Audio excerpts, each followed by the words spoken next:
Aí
Can you hear me now? All right, excellent.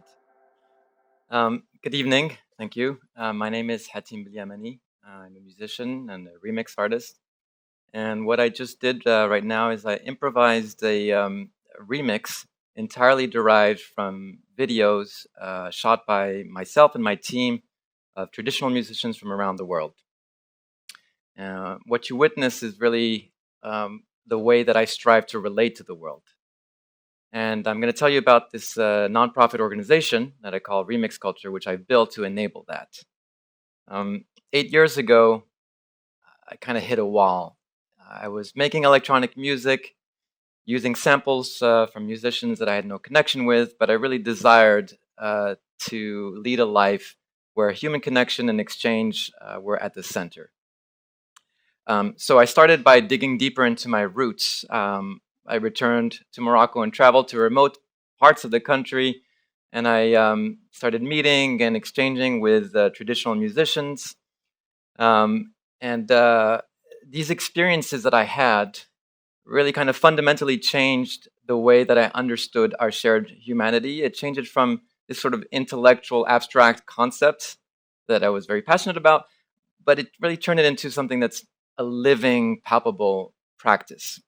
And it inspired me to develop an entire ecosystem designed around developing that spirit and that particular process, which was deeply rewarding for myself. So since then, I've been traveling the world with Remix Culture, developing relationships with traditional musicians that are underrepresented and their communities, capturing high-quality footage and recordings of the music, which we release on our website in a way that really encourages exchanges and trust building. So the theme of tonight is Trust Matters, and that's been a guiding principle for me as a musician, a remix artist, as a human, and it's foundational to remix culture. So I want to tell you a little bit about how trust serves as a framework for how we operate. So we believe that trust begins with this openness and curiosity about the other, and then moves into a relationship built upon fairness and respect. But it really begins as an intention and then gets translated into an action. And we feel that openness, that beginning openness, and that initial intention is very important. And that's why when we release the content, we adopt an open source model. We see the divisiveness, the fear, the mistrust, the closed markets. We see leaders being more motivated by short-term gain, and I think we're about to have a fire drill, but not to worry. I think this is just a test. Oh, maybe not. All the time? All right, so I'll keep going. We'll see who can speak the loudest. Okay, so it's kind of funny because what I was about to say is that we reject this sort of this modus operandi where you've got this leaders who are hell bent on short term gain, which then leads to mistrust and fear and marginalization of these underrepresented voices. And so what we envision is a better world that's more open, where these underrepresented voices are celebrated, not marginalized, and a world that's built upon access and sharing and transparency and exchange.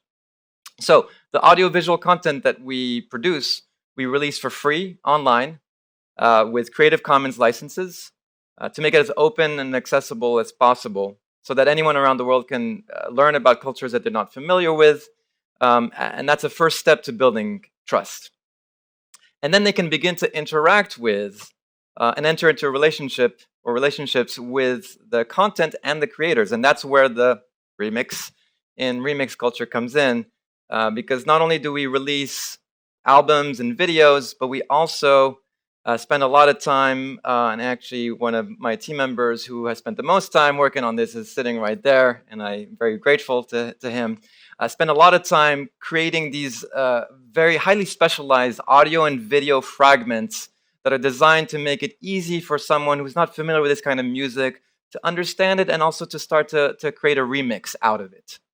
So in other words, anyone can go to our website and not only discover these underrepresented musical traditions, but also download these raw materials and make a remix similar to the one that you just saw. Hopefully it won't be that similar. We want a little bit of variety. But anyway, and if they want, they can also enter into direct dialogue with the musicians. So how do we get the traditional musicians that we work with to agree to this?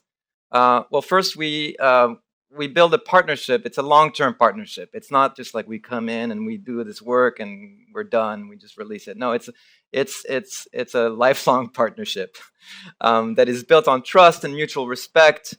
And so we spend a lot of time with them, getting to know them, learning about their culture, their music, their community, and we exchange with them. And then there's a fair trade revenue model. So any revenue that is earned as a result of use of the content that we create, including remixes by artists such as myself. We have other artists who are on our platform, but net proceeds are split evenly. So that means that of what I earn for my remix performances, I take 1/3, and then a third goes to the organization, and then another third goes into the musician fund. But we also recognize that it's not enough to just build a virtual community online. We need to take it into the real world. So we extend our community building into the real world. And the first example that we've done was to produce a number of different unique public events where we invite our traditional musicians and remix artists to share the same stage. So we're bringing different audiences together in the same physical space. And as an example, last year we're based in New York, and so we started working with New York-based communities. And last year we worked with the Haitian community that is based in Brooklyn. And there's an organization called Fan Mia Soto that we partner with, and a filmmaker named Vincent Moon. And we put together this free public event at Pioneer Works, which is a beautiful space in Brooklyn, where we celebrated Haitian culture in harmony with innovative audiovisual remix art. So that's the first way that we extend it to the real world. And then the second way is we identify ways that our work can benefit the community within which the musicians live. So we don't just limit our work to just the people that we work with. We're like, okay, who else can benefit from our presence there? And the best example is the most recent example. I just came back actually from Chefchaouen. I was there with my team for 2 to 3 months. And we went there to work with an all-women Sufi ensemble. But we didn't just leave it at that. We also we offered a 2-month filmmaking workshop to the community of Chefchaouen. So we trained 11 people in documentary filmmaking techniques, and we helped them together make their very first films. And also, once they were trained, we felt confident enough that we could invite them to participate on our set. And so we invited them to film with us, the Sufi ensemble.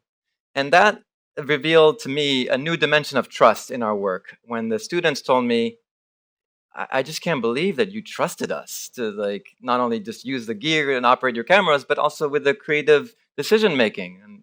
And that to me was very heartwarming. And it was sort of like a way for me to understand that trust has so many different layers.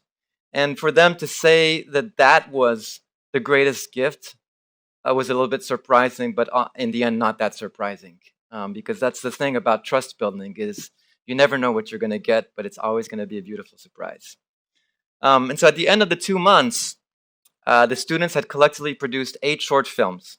So we gathered their friends, their family, and the extended community, and we held a free and public event where we had a couple hundred people show up. We screened the films for the first time of these students, and their community loudly applauded them, which was also very heartwarming. And then we also had the Sufi ensemble perform, and I did my signature video remix performance featuring the videos of the Sufi ensemble that the students themselves had helped film. And so the 2 months that we spent in this community in Chefchaouen really kind of brought home the idea that trust building really takes time. And that extra time that we invested allowed us to connect in a deeper way than we ever have with the local community. We developed very strong bonds and, really, really with deep love and mutual respect, not only between us and them, but also among themselves. Many of them weren't friends before this whole filmmaking workshop. And these human connections live on. We have a WhatsApp group where everyone's on the group and heart emojis are continually sent. And already the students have started helping each other to work on the next film project on their own, even though we're no longer there. So I want to close by sharing with you one of the best compliments I ever received during one of my live remix performances. A man in the audience joyfully observed, uh, "This is so human." And that's what remix culture is about. We're not just another record label just trying to get this music out there, trying to sell it. And I'm not just another electronic musician making ethnic beats. We're a platform for changing the way that we relate to each other in the hopes of inspiring um, a global movement for peace. Otherwise, we are lost. Thank you.